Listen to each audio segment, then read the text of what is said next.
आरक्षण उपवर्गीकरणाविरोधात राज्यभरातील 59 जातींच्या संयुक्त सहभागातून अमरावती येथे भव्य महामोर्चाचे आयोजन करण्यात येणार असल्याची घोषणा आरक्षण उपवर्गीकरण विरोधी कृती समितीने पत्रकार परिषदेत केली। बुधवार दिनांक 17 जून रोजी सकाळी 11 वाजता डॉक्टर बाबासाहेब आंबेडकर चौक ते जिल्हाधिकारी कार्यालय असा हा मोर्चा निघणार असून जिल्ह्याभरातून लाखो नागरिक सहभागी होतील असा दावा समितीच्या पदाधिकाऱ्यांनी केला। पत्रकार परिषदेत बोलताना समितीचे प्रमुख पदाधिकारी प्राध्यापक जगदीश गोवर्धन यांनी सांगितले की अनुसूचित जातींच्या आरक्षणाचे उपवर्गीकरण करण्याच्या प्रयत्नांविरोधात हा महामोर्चा काढण्यात येत आहे। संविधानाने दिलेल्या आरक्षण हक्कांचे संरक्षण करण्यासाठी सर्व समाज घटकांनी एकत्र येणे काळाची गरज असल्याचे त्यांनी स्पष्ट केले। समितीने मोर्चाच्या माध्यमातून राज्य शासनाकडे अनेक महत्त्वाच्या मागण्या मांडण्याचा निर्धार व्यक्त केला आहे।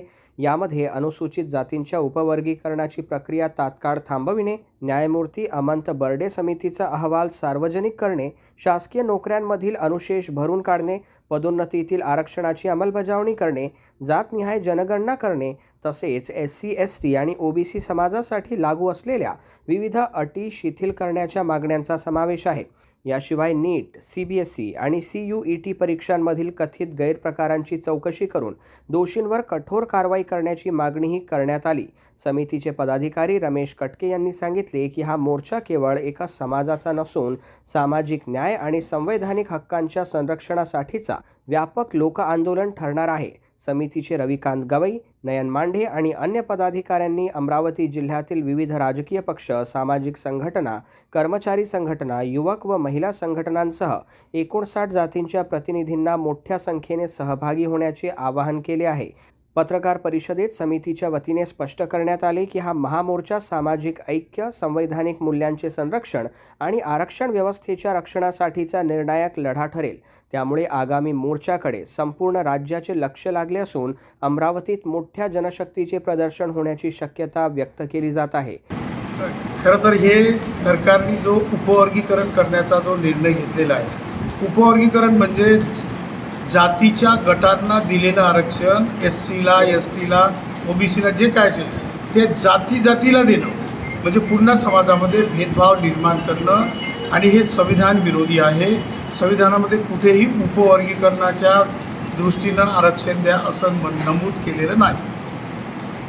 काय त्याच्यावर काय करणार आहे? हां, पहिली गोष्ट हे आहे की महाराष्ट्र सरकारने सुप्रीम कोर्टाचा 1 ऑगस्ट 2024चा जो निर्णय दिलेला आहे, जो की मूलभूत अधिकाराच्या उल्लंघनाच्या विरोधात आहे, त्या अनुषंगाने त्याच्यात फक्त निर्देश आहेत, करा असं म्हटलेलं नाही आहे। तर त्यानुसार SCचे अ, ब, क, ड असे 59 जातीचे 4 तुकडे करणार आहे।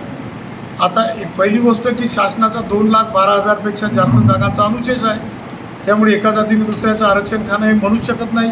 जर असतं तर बॅकलॉग कसा राहिला असता।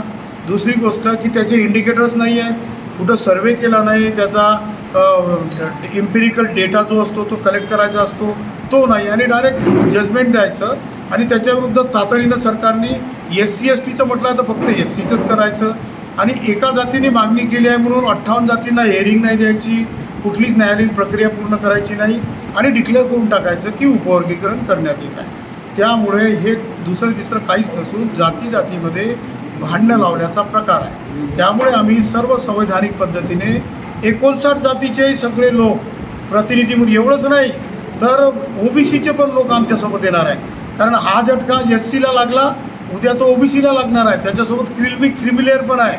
8 लाखाच्या वर ज्या कुटुंबाचं उत्पन्न असेल त्यांच्या मुलांना शिक्षणाच्या सुविधा नाही मिळेल आणि नोकरीच्या सुविधा नाही मिळणार। शिपायाचा पगार 8 लाखाच्या वर एकट्याचा, मग शिपायाचा मुलगा इंजिनिअरिंग, मेडिकल किंवा एज्युकेशन घेऊ शकणार नाही आणि नोकरी तर त्याला मिळणारच नाही। मग याचा अर्थ संविधानाने दिलेली इक्वॅलिटीचं प्रिन्सिपल आहे आर्टिकल 14 नुसार, आर्टिकल 15, आर्टिकल 17, आर्टिकल 19 नुसार या सर्व मूलभूत अधिकाराचं उल्लंघन होतं आहे उपवर्गीकरणामुळे। त्यामुळे उपवर्गीकरण हे घातक आहे आणि याचे राजकीय परिणाम फार घातक होणार आहे। त्यामुळे शांततेच्या प्रक्रियेने आम्ही याला संवैधानिक पद्धतीने विरोध करतो।